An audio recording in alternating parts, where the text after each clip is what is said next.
Welcome to Fable and Fact. Today we're diving into one of the hottest topics on the world economic stage, Switzerland.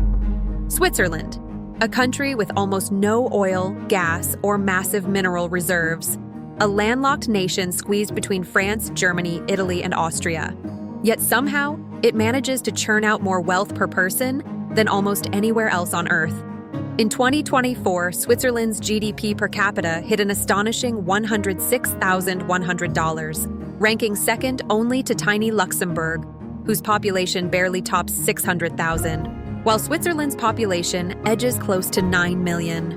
How does a place with sky-high wages, jaw-dropping living costs, and almost no natural resources end up leading the world in average income? That's what we're here to unpack. Let's kick off with the bedrock of Switzerland's identity, neutrality. You see it everywhere, from their square flag, so there's no front or back, to their famously upright banknotes. They only joined the United Nations in 2002, and they declined both the Euro and NATO membership. In theory, neutrality sounds simple. We'll stay out of conflicts. But in practice, especially smack in the middle of Europe, it takes some serious strategy and occasional moral ambiguity to pull off. Take the recent Russia-Ukraine conflict. Under pressure from the US and EU, Switzerland froze about 7.4 billion francs of Russian assets as of March 2025. By April's tally, that number had climbed even higher. For a country so proud of its hands-off stance, that was a seismic move. Yet it also underscored how Swiss neutrality can flex when global politics demand it. Rewind to World War II, and you find Switzerland in what felt like the eye of a storm. Germany to the north, Italy to the south, France to the west, Austria to the east. Instead of surrendering, they enacted the National Redoubt Plan, an elaborate system of hidden bunkers, mountain fortresses, and booby-trapped tunnels. Over 100 fortresses were wired with enough explosives to blow their own roads and bridges at a moment's notice, creating a literal moat of destruction around the Swiss plateau. It wasn't about defeating an army, it was about convincing any invader that the price of occupation would be too steep to pay. That fierce determination extended far beyond wartime. For centuries, Swiss mercenaries were the hottest military contractors in Europe. From the 13th through the 16th centuries, their pike formations were feared on every battlefield.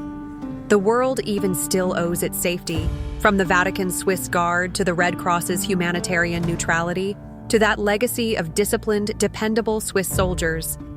And then there's the other side of neutrality, banking. Swiss banks have long thrived on secrecy. In 1934, Switzerland enshrined in federal law a prohibition on revealing client names, period. For decades, that meant anyone's fortunes, clean or shady, were safe behind the vault doors of Zurich and Geneva. During World War II, the Swiss franc was the only freely convertible currency in Europe, and the banks hoovered up gold from every side, some legitimately, some less so. In 1998, Switzerland finally acknowledged that it had received an estimated $4.4 billion in Nazi gold and agreed to a $1.25 billion settlement with Holocaust survivors. Fast forward to the 21st century, and that ironclad secrecy has been chipped away by global pressure. Automatic exchange of account data began in 2018, and Switzerland now shares bank information with more than 100 countries under OECD guidelines. Today, the banking sector still wields enormous influence, home to giants like UBS and Credit Suisse, now fully merged under UBS, which collectively manage about $5.8 trillion in client assets. Wealth management itself employs tens of thousands and represents roughly 9% of Swiss GDP. Even with transparency rules in place, the Swiss private bank remains a beacon for anyone seeking stability, low taxes, and a well-oiled financial machine. But banking isn't Switzerland's only ace. There's also pharmaceuticals and life sciences.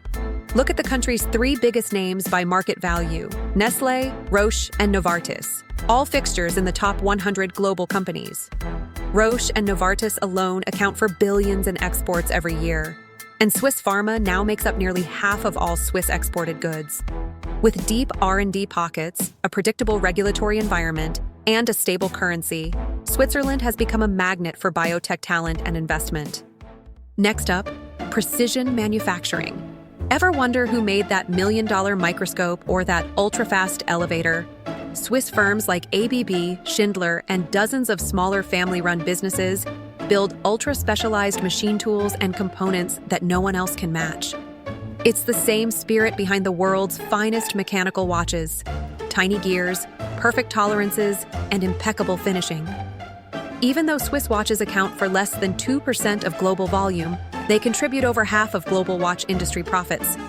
When you slap Swiss made on something, you pay for centuries of craftsmanship, whether it's a Tissot chronograph, a Victorinox pocket knife, or a Lindt chocolate truffle. Swiss industry thrives thanks in part to an unusual dual-track education system.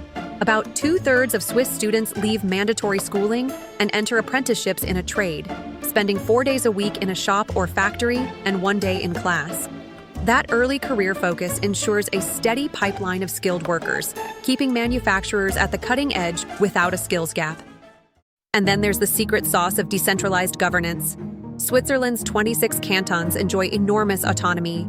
Each sets its own tax rates, education rules, even police forces. National leadership rotates every year among a 7-member federal council, and any law can be challenged by citizens collecting enough signatures. On average, Swiss voters head to the polls 3 times a year, deciding everything from energy policy to minimum wages. That bottom-up democracy cultivates a profound sense of ownership. And it's why the Swiss opted out of the EU and stuck with their franc, despite all the economic turbulence around them. Of course, all these advantages come at a cost. Zurich and Geneva consistently rank among the world's most expensive cities. Many Swiss cross the border into France or Italy on weekends just to stock up on groceries or fill up their tanks. And their own central bank, the SNB, has to fight tooth and nail to keep the franc from skyrocketing, which would hurt the very exporters and manufacturers that fuel the economy.